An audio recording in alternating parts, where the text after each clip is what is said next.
Good evening, everybody. Hello, hello, hello. Good evening, good morning, good afternoon. I hope everyone is doing well. I hope you had a good day. And if you did not, oh, excuse me, I hope tomorrow is a better day for you. So, good evening, everybody. Come on in the room. Come on in the room. Let's talk about it. I am live on Facebook, LinkedIn, and YouTube. So, good evening, everybody. I hope everybody is doing well. I hope you are doing well. Hope you had a good day. If you did not, I hope tomorrow is a better day. Well, let's get right into it. How's everybody doing today? Good. I'm glad you're doing well. Glad you're doing well. Glad you're doing well. So, you guys know, if you have been following me for a while, if you're new to my YouTube channel, or if you are just finding me on Facebook, you know, you may be new. You don't know. But if you haven't followed me for a while, uh, I have been saying that these jobs are not loyal. These jobs ain't loyal. I have been teaching on having the importance of having more than one source of income for the last uh I don't know how many years. I don't know how many years since before the pandemic, but really since the pandemic. Um because it doesn't matter what industry you work in. You never know what may happen. These jobs ain't loyal. And I know when I was younger and first getting into the workforce or what have you, we were always told to what? Get you a county job or a government job, because there was what? Job security. There is job security in a government job, or county is government, but in the federal government, or a county job, or a state job. Well, unfortunately, that has been proven to not be so true.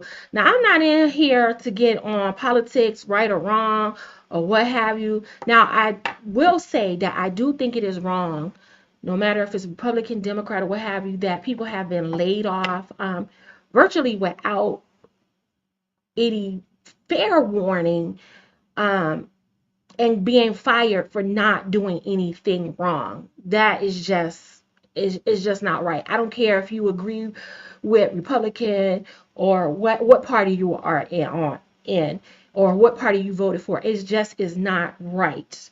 It's just not right.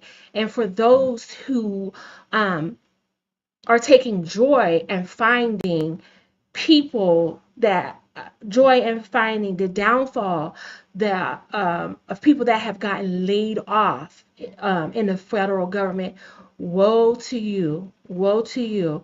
Let's not glory in someone losing their job, because you're gonna wake up one day and you're gonna be like, oh God, I'm so sorry, I talked about other people, but now it's happening to me. So let's not do that. We can all have some empathy and some sympathy for people, because people have children to feed. People have children to feed. They have their own selves to feed, even if they don't have children.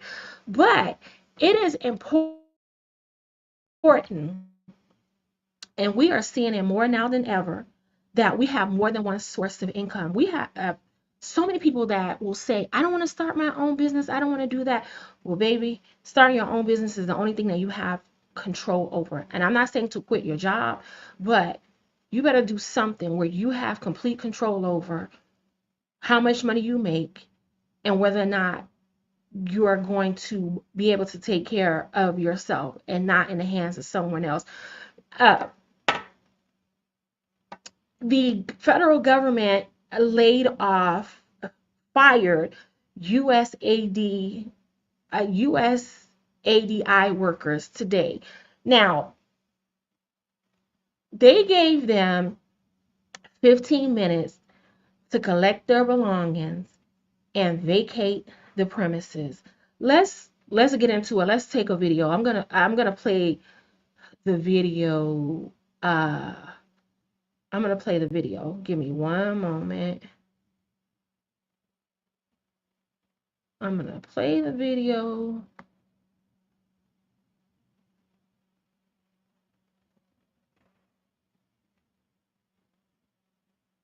Hold on. Hold on. Sorry. Let me close out some other stuff on my computer that is none of y'all's business. Sorry. Give me 1 second. I'm gonna get it together.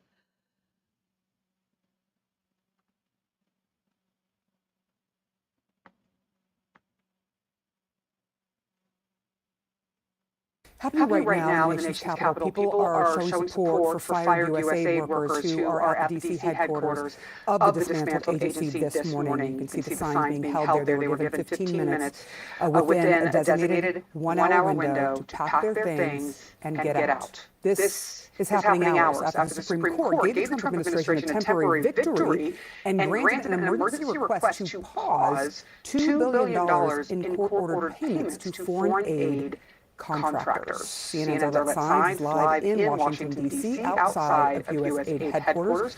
What are you hearing as people have to go in and get their belongings in 15 minutes' time?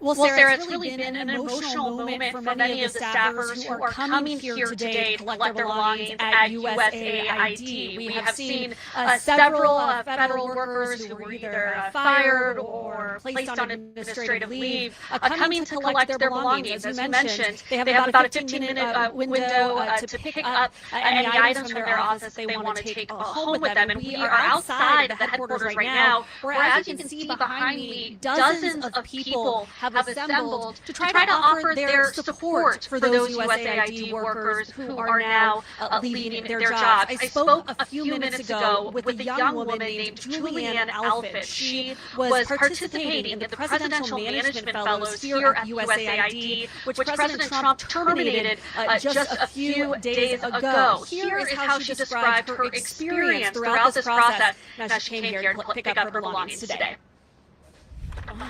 It's been horrible. There's been like little to no communication with us. We're being treated terribly. I'm worried about overseas staff coming back. I've heard there's little to no communication with them. There's been no like offboarding with us. It's just been very sudden everything. One day being locked out of the building, the next being told you're on admin leave, things like that. It's been very difficult. So what was it like coming back here today? Heartbreaking. Walking in the building and seeing all the pictures. Okay, I think we can get the point. Of course, it is heartbreaking. You go to work, you do your job to the best of your ability, and then to be told that you're fired, and you didn't do anything wrong. It's one thing if you have a job and you are taking too many breaks, you're used up all your vacation time, now you're taking time off, and you know all the things some people do. It's one thing if you're stealing paper, if you stole something from the office, or whatever the case may be, a justifiable reason. But to go to work and you didn't do anything wrong, and then you are suddenly laid off. And can you imagine the people that may have been working in that agency for years, or maybe not have been working in the agency for years? Maybe they worked in another part of the government and they transferred over to that agency, or they're close to retirement. I mean, we know that for people that are older, although there should not be, there is age discrimination when you are looking for a job when you're of a certain age. But it's back to, these jobs ain't loyal. These jobs are not loyal. It doesn't matter what job you have. You cannot put your whole trust in Any job. I don't care where you work, what you do, you cannot put your whole trust in a job because it is being proven over and over and over that you don't know what tomorrow may hold. Job today, no job tomorrow. Even before the federal government started having these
or what happened with the internet. It just completely went out and it was giving me a problem with getting back on. I apologize about that. I am so sorry. But what I was saying is that these jobs ain't loyal. These jobs are not loyal. We have to have another source of income. And I really want to plead with Christians, people of God, people that I'm not talking about people that say, "Oh, I know God." I'm talking about people that's in real.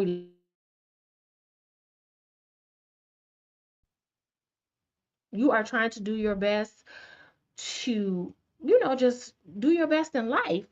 We have to have more than one source of income. We are called to ownership. And I'm not saying to up and quit your job. Let your job be let the money from your job give you the income that you need to start your business. If you have a side hustle that you're treating more like a side chick that you picking up every now and then when you need a little something here and there, you need your bill, a little bill paid. You picking it up every now and then when you want to have a good time. I'm gonna need you to stop doing that and take your side hustle to the next level. Legitimize your side hustle because you don't know when your side hustle may become your main thing. You may need it as your main source of income. So you want to be prepared. None of us are guaranteed that we are going to have a job tomorrow. There is no guarantee. And we see what is happening in the federal government. Like I said earlier, when I was first entering into the workforce, what did people tell us? People in my generation, oh, get you a federal job, get you a job with the county, get you a job with the state, good government job, because what? Good benefits, pay is good, and there is a there's stability. Stability is not the word I'm looking for, but there's job security. There's job security. Let me tell you, there is no such thing as job security. There is no security in anything. The only thing that you can be secure in is the Lord Himself. He is the only person that will never switch up on you, that will never drop you, that He is going to be the same forever. That is the only thing you can be secure in. Everything else, there is no security in it. So I want to tell y'all, for all of you all that are saying or have said, "Hey, princess, hey, good to see you," who have said, "Oh, doing a side gig isn't for me. Side hustle's not for me." Even some of you guys, you are in debt up to your yin yang, as the old folks would say. You know your job is not giving you enough money to help you pay down your debt, but you won't even do gig work. You won't do Uber, you won't do Instacart, you won't do any of that stuff. You better put your pride aside and do what you got to do. You better do what you got to do. And we have to stop saying, "Oh, side hustle's not for me. That's just not my thing." You better pray and ask God to give you some strength, give you some wisdom, use the skills that He has given you, because God has given every last one of us a talent. He has anointed every last one of us to do something, and that's for the people that serve Him and don't serve Him. He gives all of us gifts. That's right. That's right. Your side hustle can eventually be your main business. That is absolutely right. That is absolutely right. And we may need it. You may need it as your side business. But God has given all of us a talent. He has anointed all of us to do something and to do something extremely well. His word says He has given you the power to get wealth. Will you use your power? Will you use your power? And if you are one of the people who has followed me on Facebook for years, or one of the people who has recently been following me on YouTube, because I'm new to YouTube in the last few months, If you have been following me on YouTube, you have been following me on Facebook for years, and you have heard me talk about having something in addition to your job, and you did not do it, and now you are scared you're going to get laid off, or you have gotten laid off, are you going to take heed? Are you going to take heed?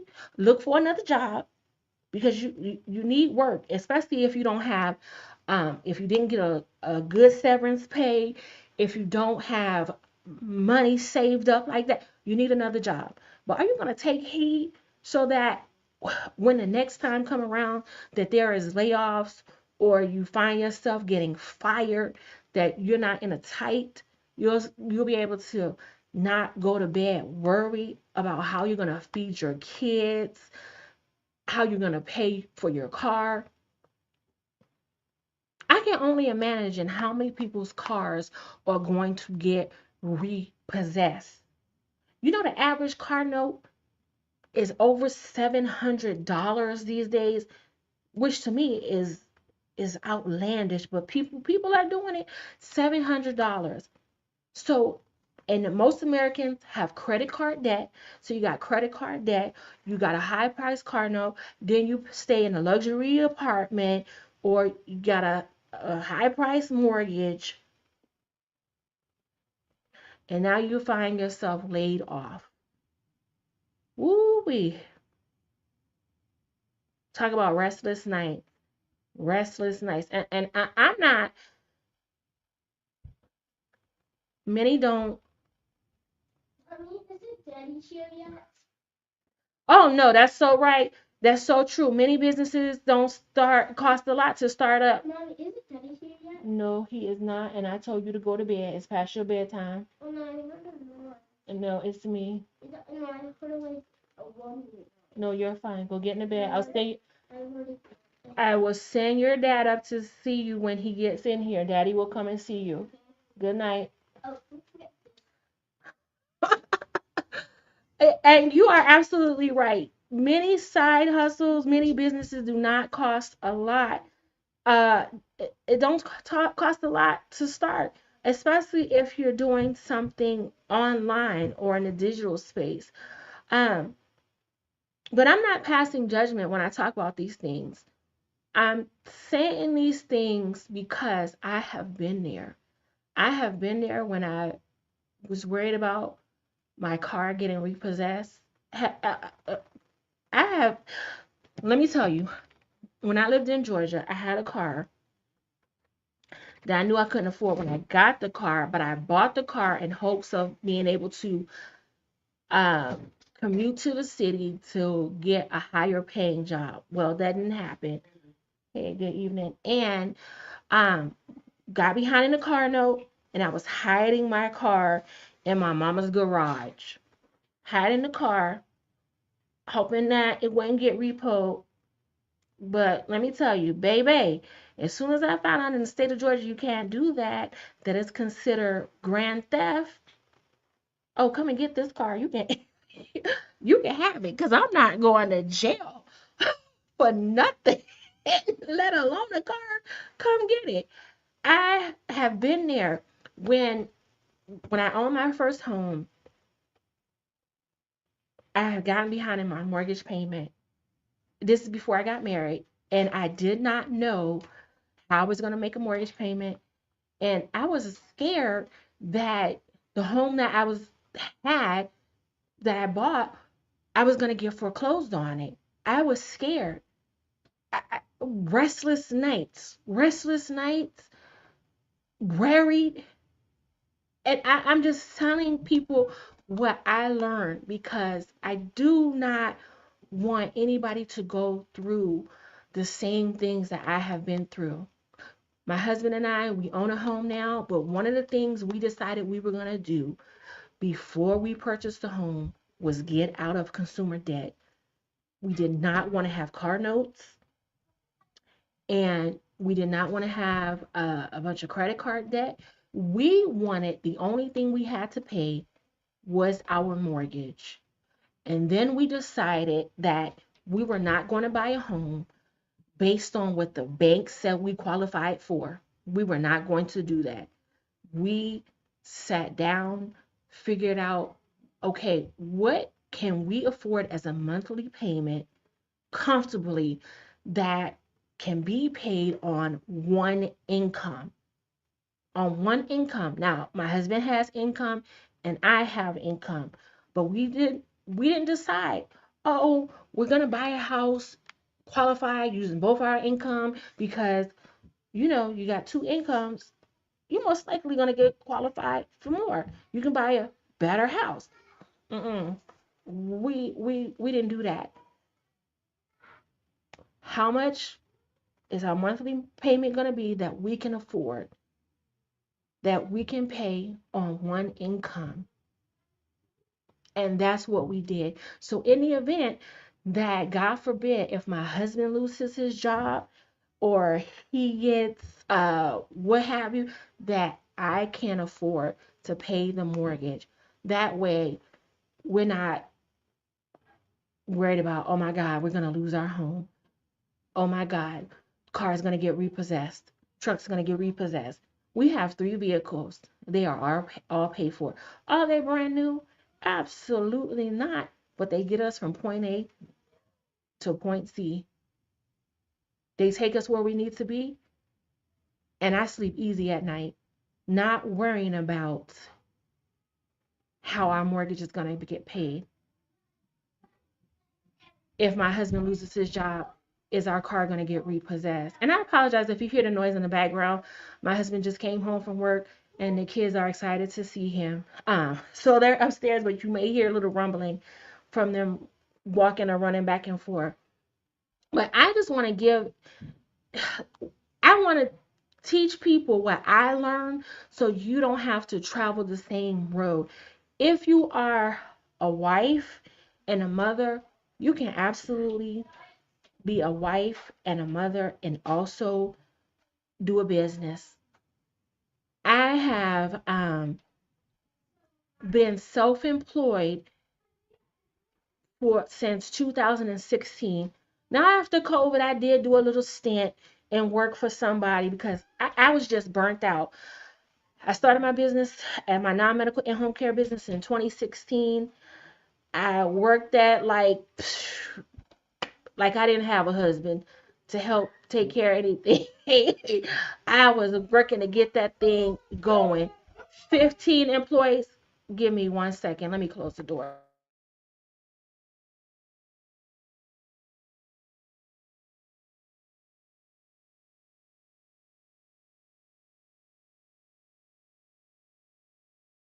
Sorry about that, you guys. Um, but I was working like crazy. I literally worked 3 months straight, 7 days a week, until I was able to get my business. My son forgot to close the door. I'm sorry. Give me a second.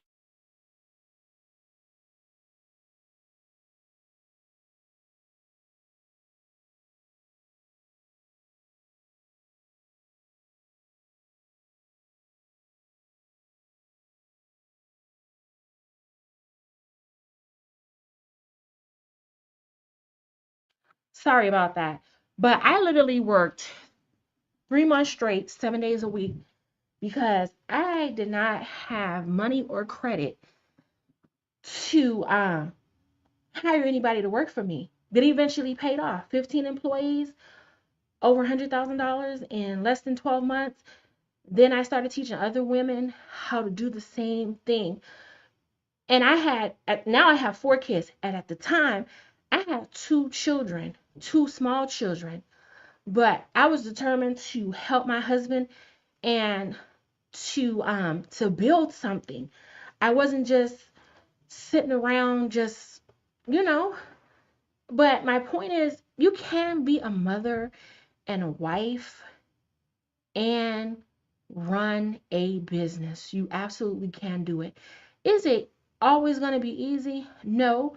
Because let me tell you, my oldest son now, he does school online, and I had work to get done today and yesterday. And if I was a drinker, I probably would have been drinking a glass of dark liquor after the last 2 days. But we got it done. And the beauty of it all is that because I work for myself, I don't, I have the option to homeschool my son. My son was not at the level that I thought he should be at with public school. Now he didn't fail, he wasn't getting in any trouble, but I saw that something was lacking. So I decided to pull him out of public school and put him on online school. But if I worked for someone, 9 to 5 or whatever, I would not have been able to do that. So having my own business and I have the freedom to homeschool my children. And I just want to encourage other women that you can do the same.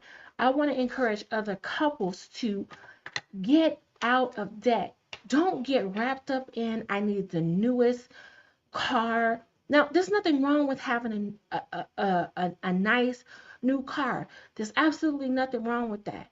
But the problem is when you're living paycheck to paycheck, when you have the latest and greatest, you have a car note that is $700+ a month, but you can hardly afford to put gas in the car.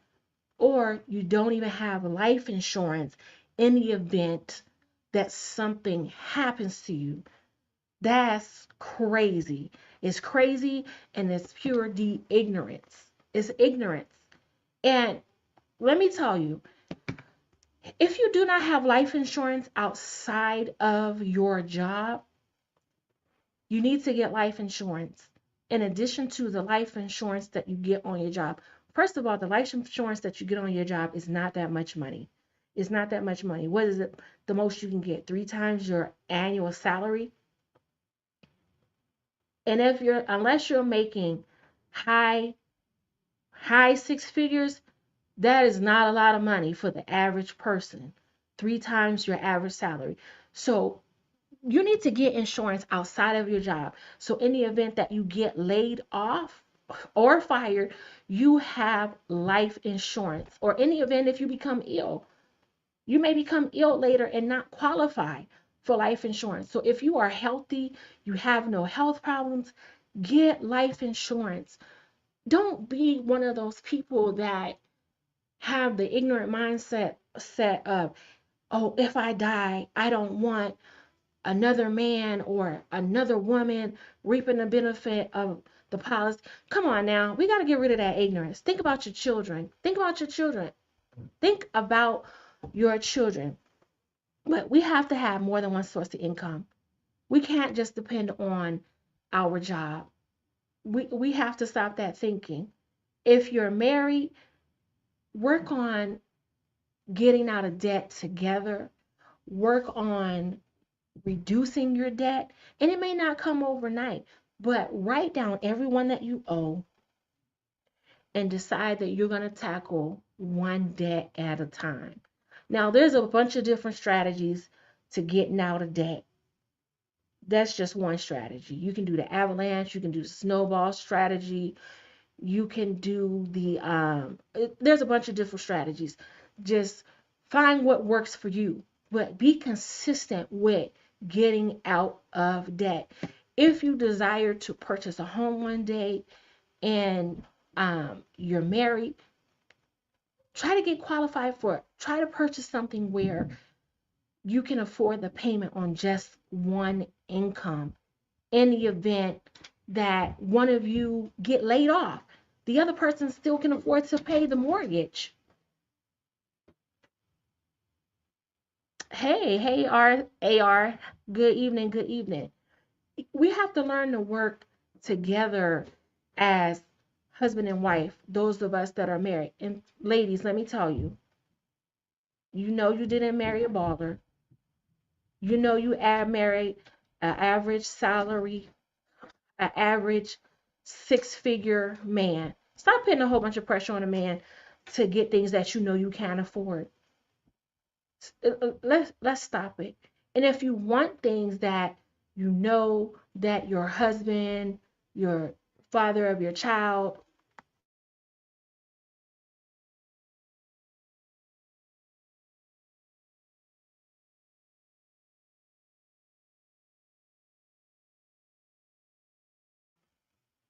If you want things that you know your husband, your child's father, whoever, your significant other, the person you're checking up with, or whatever the case may be, can't afford,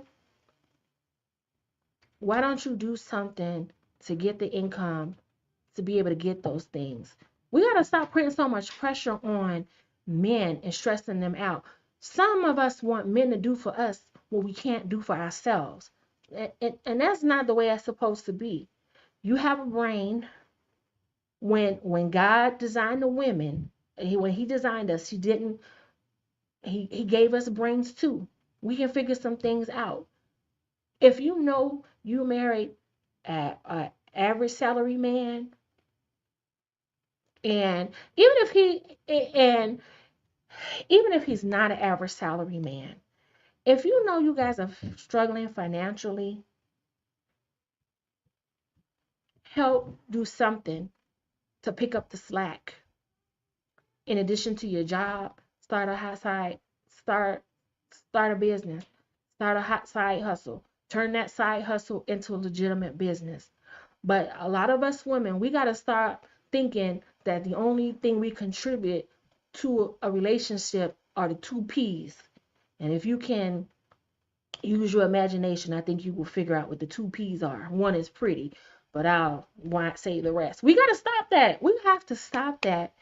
We have to stop that.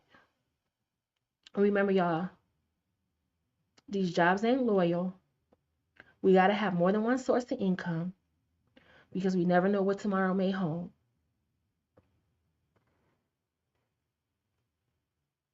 Now, some people know they're hanging on they're at their job hanging on by a thread.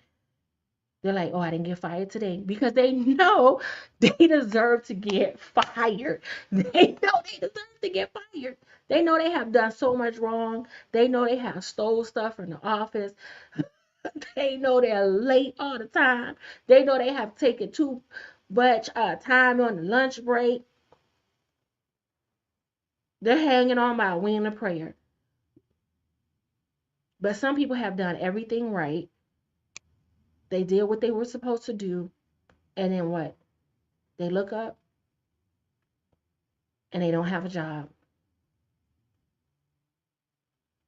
And can you imagine the pressure um, of wondering, I've been at a job, this place, 5 years, 10 years, 15 years, 20 years, 30 years.